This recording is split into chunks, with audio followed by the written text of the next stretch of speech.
You're listening to Home Sweet Home with Russ, McClellan, and Friends. And here's Russ. Home Sweet Home with Russ, McClellan, and Friends. Man, land of COVID conversations kind of never cease to exist. And it's getting more complex by the minute in some ways.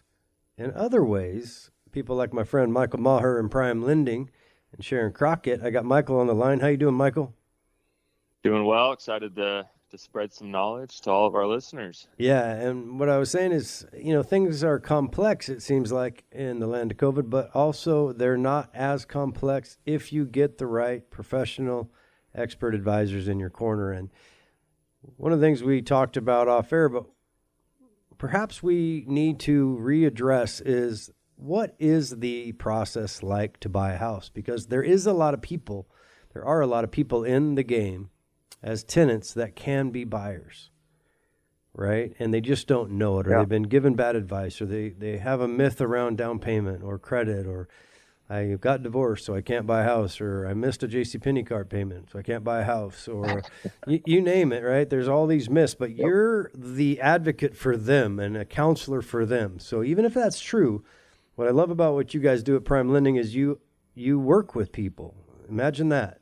So today, could you kind of go through, like, what are the pillars of getting qualified, or what is pretend I don't know anything, or our listeners, they don't know anything. What do we do? And we want to buy a house. Yeah, absolutely. And I think it's important to go back to the basics a little bit, so people can actually understand what a pre-approval actually is. And by working with a team like ours at Prime Lending with Sharon and I, that we can not only get your pre-approval taken care of, but also, even if you're not quite ready to buy a home, we can be very creative and think outside the box to hopefully create a plan for you and ultimately get you to your goal. So think of a pre-approval, this is how I like to explain it to my clients, as a circle. And you have that circle split into 3 even parts. You have your income, which is money you brought in from a normal W-2 job. It could be from self-employment income, from a business that you own. It can even be a pension or Social Security you receive for retirement, military benefits. It can be dividend payments from a brokerage account, or withdrawals from a regular 401k or Roth IRA. So all of those kind of fall into the income category. The second part of this would be your credit, or your credit score. First and foremost, do you have a credit score? Do you know what it is? Are you, on all of your accounts, are they in good standing? Do you have any collections or bankruptcies, foreclosures, late payments? Do you need to be put on a credit repair plan possibly to help boost your scores up to an acceptable level so that you can qualify? These are just some of the questions that we're going to ask when it comes to credit, and we can ultimately guide you through the process of determining how your credit looks, and if it needs to be adjusted or fine-tuned, we can help along with that as well. And that's the second part. The third part of the circle is going to be your assets, also known as your down payment. Where is your down payment coming from? And this can come in so many different ways, and a lot of ways in which I don't think people even think about. Just to name a few, are money that you've saved up from working. It can be from retirement accounts that you've had, whether they're in current use that you're contributing to, or old ones from a job that you've left possibly. You can get gifts from relatives. Sometimes you can get gifts from close friends. These have a little bit more restrictions to them, but it is possible, and it just has to be documented correctly. It can be money from documented items you've sold, cars, boats, motorcycles. I mean, I've had people sell guns, things like that. It just has to be documented. It's easier if it has a title to it. So like a vehicle of such, that's a little bit easier to document. And then also on that, does the loan program that you're trying to get approved for even require a down payment? We have quite a few loan programs that are zero down, or let you borrow the money at 0% interest for 30 years, no strings attached. So these, between income, credit, and assets, that circle completes the pre-approval process. Now, to give an example, let's say you have, and where the creativity comes in, let's say you have 2 of those boxes checked. You've got credit. You're at 780. You're dialed. You make all your payments on time. You have a good long-standing history of different types of accounts, and you're good to go.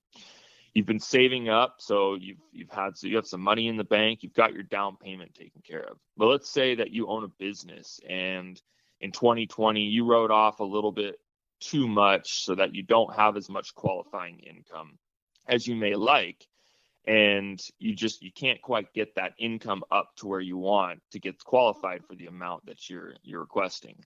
So we come in and we say, okay, let's think about this. Can we amend your tax return? How much money do you have in the bank? Do you have a bunch of it from writing stuff off and you've just kind of saved it? We've helped people dial in the exact amount that they need to amend their returns. And yeah, they'll owe some back taxes, but they can also up their qualifying income. Another thing that I don't think people realize is that you can get a co-signer, and this has been very popular lately for people who have been self-employed. They have family members or even friends in some cases come alongside them, and they're very close. And obviously, a disclaimer on this is you want to make sure that you discuss everything with that person who you're wanting to possibly co-sign with, because things could get complicated. But we've had many success stories. So they come alongside, and maybe their credit and assets are fine, or maybe we don't need that as much, but they have some income that's a little bit more regular. We can use that income along with your credit and assets to help boost up your approval amount and get you to where you want to be. So that's just one example. Everyone's going to be different on their approval, but it comes to your assets, so your down payment, your income, how much money you're bringing in a month, and your credit score. Where does that fall within? Does it need help, or is it dialed in, ready to go? And once we have all three of those boxes checked, or we can figure out a way to get each one checked, then you're officially pre-approved. So, Michael, that's all good stuff for sure. And I think, like most things, step by step gets you to the goal that you want. It's not, that you have to eat everything in one day, right? So you can start somewhere, and then you'll lay out a plan for them. Like, let's say my credit's not where it needs to be. You'll show them, well, it makes sense. This is what happened. And there's ways around that, right? So what is the process? Like, what do you recommend? Do people email you? They call you? Is there a website? Break it down into the very basics. How do we get a hold of you? Yeah. So the first response is just to give me a call at 425-760-8824. We have a local office in Wenatchee. You can call me or text me at that number, and that's when the discussion starts. The first thing I'm going to ask you is, where are you at in the process? What are your goals? Where are you at currently? And then we start to break down your personal financial situation and go from there to see what best course of action needs to be taken. Maybe you're ready to buy right then and there, but maybe you need a 6-month time period to get everything in order. And we set you on a plan so that you can follow that and turn around. And if you do follow exactly what we say, typically it's going to lead to you being able to purchase a home, or at least being able to get out there and shop. Yeah. One of the things that I want to stress, we've been working together now several years, Michael, and with you and Sharon. There's two things that you're not going to do. One is, and I know this from personal experience from watching you with many of our clients, you're not going to judge them and their past, and you're not going to talk about their situation with anybody else. So it's going to be a confidential conversation without judgment. Is that fair?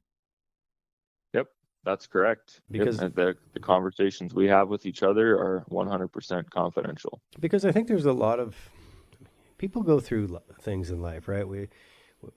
With our new era of social media and everybody living a perfect life online, they always have the best car, the best looking spouse, the best job, the best this, even if it's crap, right? It's always the best. Yeah, it's always the best. So when we look at our own life, we're like, man, I don't look near as good as Johnny or Sally.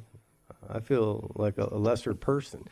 And here, the reality is we all have baggage, right? We all have a history. We all have scar tissue of life. And so what I want to relay is that it's important that you just don't fight that fight alone and put your head in the sand like an ostrich, right? Like, be open, be vulnerable. And I know how hard it is. And I just want you to know that Michael's not the kind of guy that's going to ridicule you. He's not going to judge you. He's not going to, he has accomplished things for people. I just wish we could tell all the stories that had these limiting beliefs, and they don't want to make that first call. And it's not a scam. I mean, we're here. The reason we've grown to be, the largest real estate company in North Central Washington as fast as we have is we 100% care about people. And we don't associate with people that don't care about people, right? There's a lot of people I won't work with as a real estate broker, but Michael's not one of them. So I just want everybody to realize that. Michael, what can you say to them? I mean, what can you say to people that are afraid? Or I got divorced and my ex didn't pay the bill and it looks like but I pay my bills, damn it. Well, what would you say to them as far as just the emotional component of exposing one to history to someone else? Yeah, and to be honest, when it comes to this job, honestly, sometimes I feel like I'm more of a professional counselor than I am a numbers guy, because people come with all sorts of emotional, for lack of a better term, baggage that, they're going through some stuff in their life. And when I can come alongside them and just say, okay, let's just take a deep breath. Where are you at? You just went through a hard divorce. And you know what? Sometimes it just takes a 10-minute phone call of them completely spilling out their guts about the divorce. Now, I won't give advice as far as that's concerned, but it's just by listening to them and letting them explain the situation, it can help me understand a little bit more from where they're coming from and how I can present a plan for them a little better. Maybe they need a little more hand holding. Maybe they're like an engineer type, which typically people are more cut and dry. They don't want all the emotional stuff. They just I want my numbers and here's what it is. So just by listening to their story and listening to where they're coming from, I can typically gauge how they need, what kind of service they need, and what kind of plan that they're looking for ultimately. Yeah, you're amazing. And just not be afraid of that conversation either, because I can't tell you, like you said, I wish I could share all the stories of children who are taking care of some parents as far as, some medical issues, and all of a sudden they're homeowners and they never thought that was possible. Just people in some of the hardest, difficult situations ever, and their dreams coming true, and they're no longer paying rent, and they're building equity, and they're creating wealth, and hopefully generational wealth in the future as well. All right, man. Well, we're wrapping up this segment. Thanks, Michael. Sincere. That's what you are. You're integrity-based and you're sincere. Get outside, have some fun, be nice to people. Hope you enjoyed the show. See you next time. It's a brand new day. Just came my way. I bought a new home. Yeah, home, sweet home. Oh, home, sweet home. Keller Williams.